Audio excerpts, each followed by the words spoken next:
Hola, bienvenidos a este video sobre Biblia Intencional.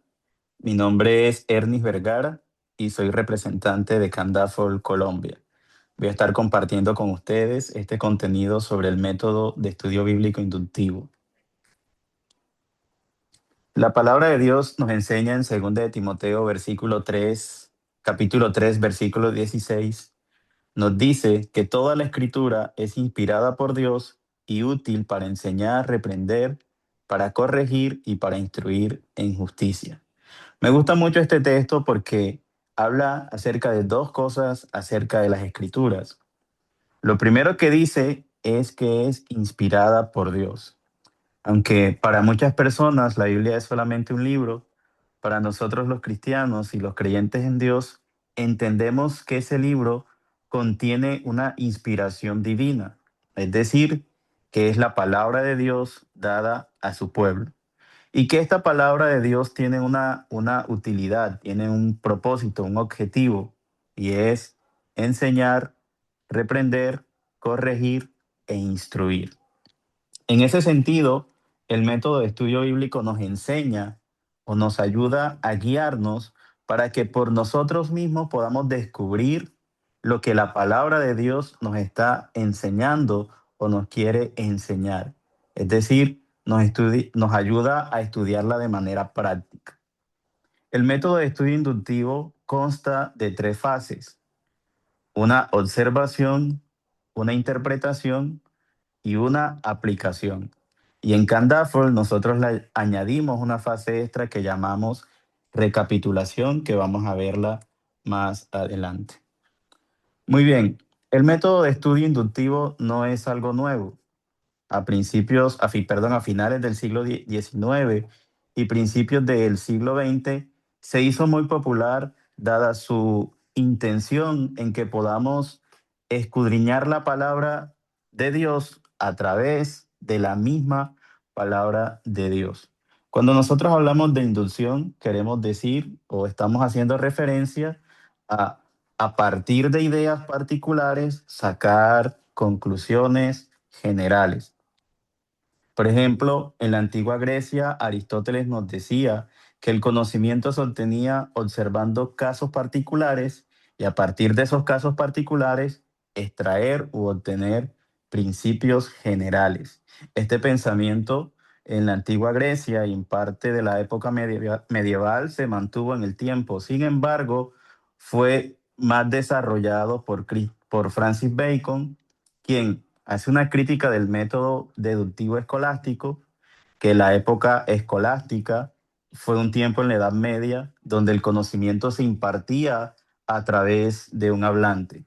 No sé cuántos recuerdan de pronto esta época de la Edad Media, cuando se da el paso hacia la ilustración, parte de todo este proceso del desarrollo del pensamiento se da también, y eh, la posterior revolución que se da en el conocimiento, pues parte de la idea de poder acercarse al texto, ¿no? Y tenemos, por ejemplo, en la época de la Reforma, a Martín Lutero, quien a través de un estudio del libro de Romanos entiende que la justificación se da por la fe y no por la compra o pago de indulgencias como se enseñaba en la época escolástica.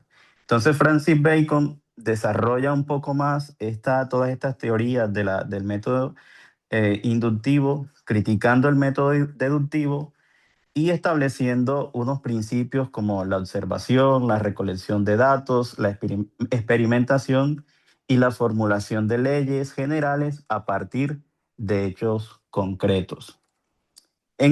Entonces, hablando ya propiamente del el método inductivo de estudio bíblico, entendemos entonces que este nos permite descubrir lo que la Biblia dice y nos permite descubrirlo por nosotros mismos. Es decir, que antes que acudamos tal vez a otras literaturas, libros, a otros escenarios, podamos entender la Biblia a partir de lo que la misma Biblia contiene. No se trata de leer entonces otros comentarios primero, sino de analizar directamente lo que contiene el texto bíblico.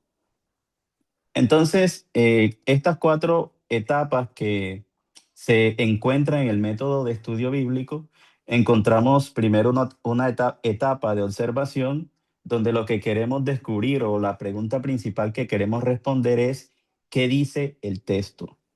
Luego pasamos a una etapa de interpretación donde queremos entender qué significa el texto. Luego una etapa de aplicación donde queremos entender o responder a la pregunta de qué significa el texto para mí. Y una cuarta etapa que hemos añadido en Candaffel que se llama recapitulación, que buscamos responder qué hago diferente hoy. Muy bien, vamos a hablar un poco de la observación. Como ya hablamos anteriormente, la etapa de la observación busca responder a la pregunta ¿qué dice el texto? Y para eso debemos examinar cuidadosamente el texto tal y como está escrito. Es decir, en esta etapa no estamos intentando en primera medida descubrir cuál es el mensaje del texto, sino lo que el texto está diciendo. Por ejemplo, estamos buscando descubrir los hechos, datos explícitos del texto, como por ejemplo quién está hablando, cuándo se dijo, en qué lugar se dijo, qué está sucediendo, si es una historia, si es un poema. Estamos buscando en esta etapa analizar el texto a partir de lo que el texto dice, tal y como está escrito, ¿no? Sin quitarle palabras, sin añadirle palabras. Buscamos evitar interpretaciones apresuradas o subjetivas, es decir, no debemos acercarnos al texto en una primera medida con ideas ya establecidas, sino que queremos que el texto hable por sí mismo. Y buscamos pues desarrollar lo que es una comprensión fiel y responsable de las escrituras. En esta etapa de la observación también pues preparamos el terreno para hacer una interpretación correcta. Hablábamos de que en la interpretación buscamos responder a la pregunta de cuál es el significado del texto, es decir, qué es lo que quiso decir el texto en su contexto original. A esto se le llama ley del contexto. La ley del contexto dice que todo texto debe ser interpretado a la luz de su contexto inmediato. Por ejemplo, si estoy leyendo un versículo, yo debo entender ese versículo a la luz de su contexto, del contexto inmediato del capítulo. O si estoy leyendo un capítulo, debo entender ese texto en el contexto inmediato del libro y así sucesivamente. Hay algunos elementos que nos pueden ayudar a realizar una interpretación correcta. Por ejemplo, la lectura o la búsqueda del contexto histórico y cultural.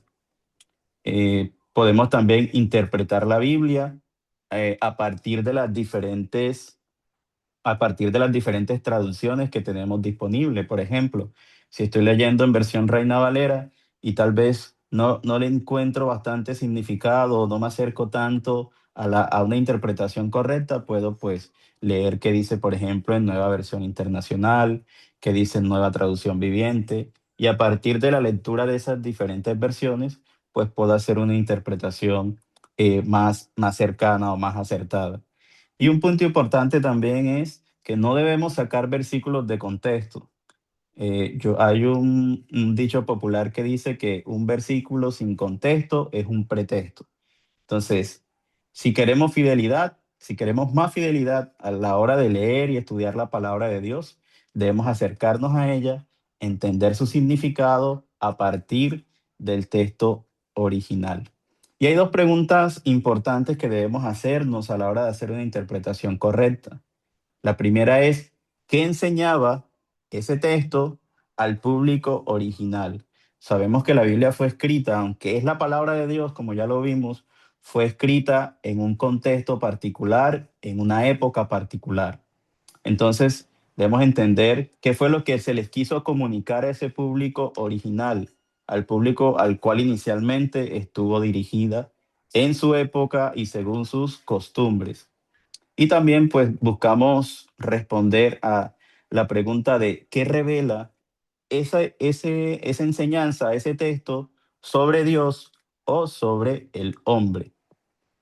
Muy bien, una vez entendiendo cuál es el significado correcto del texto en su sentido original, pasamos a lo que John Stott dice que es la construcción de un puente, es decir, pasar de qué significaba para ese entonces, para ese público, a qué significa para mí y ahora. En la etapa de la aplicación lo que buscamos es eh, llevar a la práctica lo que hemos aprendido, es decir, de lo que el texto nos está diciendo es cómo lo puedo vivir yo hoy en día. Y hay algunas preguntas claves que podemos responder o que debemos responder a la hora de realizar una correcta aplicación. Por ejemplo, ¿hay algo que debo obedecer? ¿Me enseña esto algo sobre mi relación con Dios o con los demás? ¿Y cómo cambia esto mi manera de vivir? Y aquí en esta etapa es importante porque como veíamos al principio, el contenido de la Biblia es ser la palabra de Dios. Y como tal, no debemos quedarnos en ella con un conocimiento simplemente teórico, como si de pronto leyéramos cualquier libro de la literatura popular, sino que este libro, que es la palabra de Dios, debe movernos a nosotros a hacer un cambio o a realizar un cambio en la conducta, desde aprender algo teóricamente, interiorizarlo y luego sí vivirlo. Y precisamente el método inductivo no se queda simplemente en entender teóricamente el significado de un texto, sino que también nos mueve a que podamos llevarlo a la práctica, a que podamos vivir el texto, más allá de simplemente conocerlo.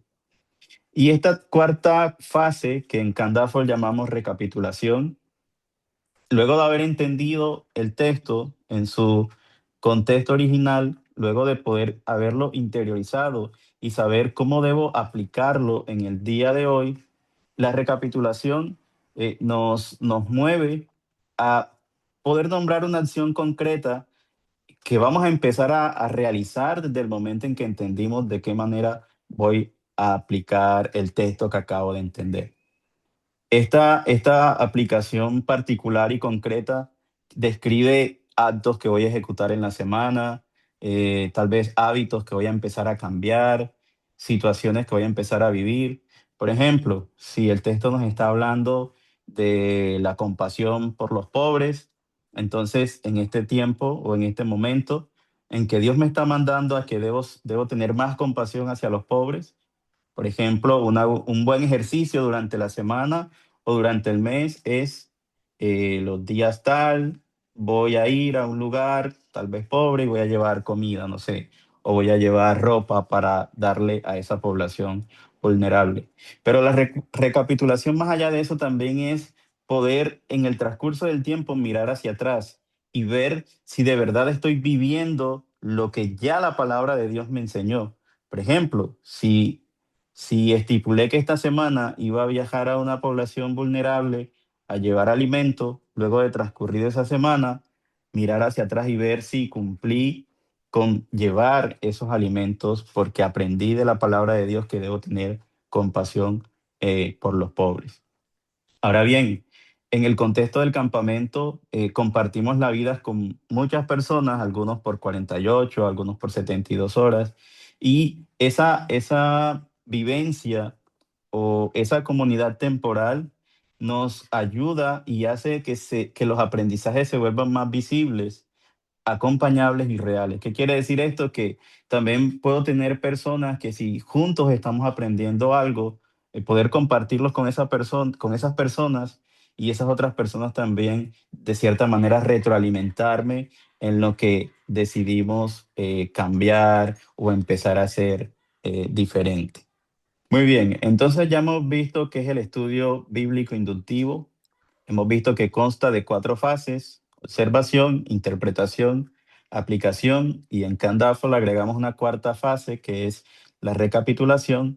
Ahora vamos a ver cómo podemos llevar esto a la práctica a través del estudio del texto del libro de Mateo, capítulo 7, versículos 24 al 27. Y el texto nos dice así, nos habla de los dos cimientos, nos dice: cualquiera pues que me oye estas palabras y las hace, le compararé a un hombre prudente que edificó su casa sobre la roca. Descendió lluvia y vinieron ríos y soplaron vientos y golpearon contra aquella casa y no cayó, porque estaba fundada sobre la roca. Pero cualquiera que me oye estas palabras y no las hace, le compararé a un hombre insensato que edificó su casa sobre la arena.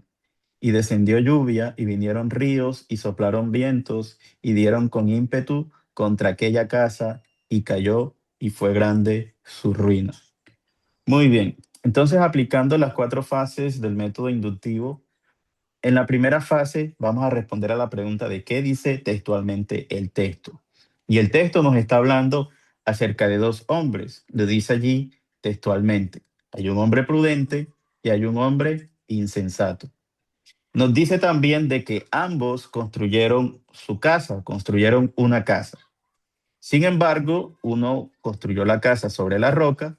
Allí nos dice el versículo 24 que edificó su casa sobre la roca. Y un segundo hombre que construyó su casa sobre la arena. Nos dice el versículo 26 que un hombre edificó su casa sobre la arena. Muy bien. Además nos dice que contra ambas casas soplaron vientos, dice, descendió lluvia, vinieron ríos y soplaron vientos. Sin embargo, al final el resultado fue que una casa permaneció y la otra se cayó. Nos dice el versículo 24, perdón, el versículo 25 dice, golpearon contra aquella casa y no cayó. Esto es la casa que fue edificada sobre la roca. Sin embargo, versículo 26, la casa que se edificó sobre la arena, nos dice que descendió lluvia, vinieron ríos, soplaron vientos, dieron con ímpetu contra aquella casa y cayó. Muy bien. Ahora vamos a pasar al espacio de la interpretación. Ya sabemos que hay un hombre prudente que edifica su casa sobre la roca. Vienen pruebas, ríos, lluvia, viento, la casa permaneció. Sin embargo, hay otro hombre que construye la casa sobre otro fundamento, que es la arena, y contra esa casa vienen las mismas pruebas, es decir, también cae lluvia, soplan vientos, vienen ríos, pero el resultado fue distinto en este segundo caso. Entonces, ¿qué puede significar este texto? Pues obviamente nos presenta a dos fundamentos diferentes, ¿cierto? Un fundamento firme, que es la roca, un fundamento débil, que es la arena. Cristo, en el contexto de este libro, ya se ha presentado anteriormente como la roca. ¿Sí? Entonces la roca representa a Cristo. La arena puede simbolizar entonces una vida sin Cristo, es decir, si Cristo es la roca, pues debo construir mi casa sobre él. Todo lo distinto sería entonces construir la casa sobre la arena. Las tormentas pueden representar pruebas o circunstancias difíciles que afrontamos, así como sobre ambas casas vienen las mismas pruebas, es decir, sobre ambas pasan vientos, ríos y lluvia. Entonces pueden representar circunstancias difíciles. Sin embargo, nos muestra también al final un resultado, ¿no? Hay consecuencias al no tener a Cristo como nuestro fundamento.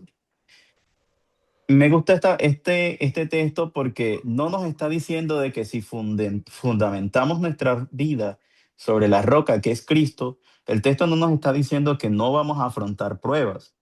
Si vemos el texto, sobre ambas casas sobrevinieron las mismas pruebas.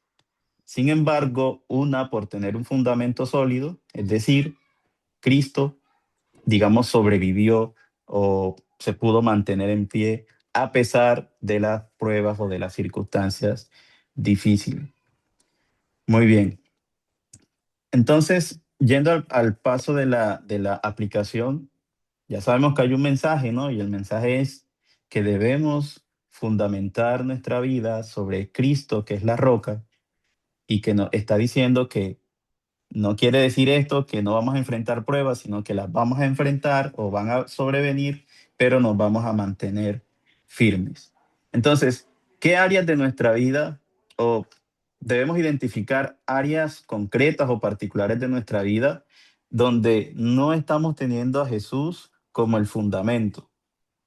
Hay veces que actuamos motivados por pensamientos o por conductas que hemos adquirido que no necesariamente reflejan las enseñanzas de Jesús. Entonces, es importante en esta parte de la aplicación es cuáles son esas áreas de mi vida donde no reflejo a Cristo como mi fundamento.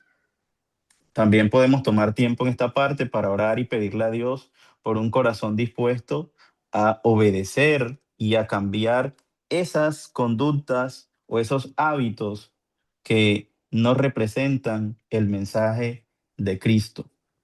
Entonces, Cristo como fundamento de mi vida trae estabilidad a pesar de las circunstancias difíciles. Muy bien. Entonces, en la etapa de la recapitulación debemos pensar en qué podemos hacer diferente hoy. Hay una situación concreta donde necesito obedecer la palabra de Dios y decido actuar diferente.